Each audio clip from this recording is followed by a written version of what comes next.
Alam mo kung ano yung maganda kapag nasa probinsya ka? Yung parang sobrang layo mo sa problema. Manghuni ng ibon, sariwang hangin.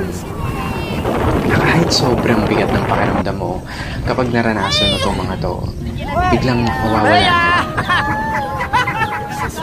Yung magandang tanawin, tapos yung palaya na ginawa niyong palaruan ng mga kaibigan mo.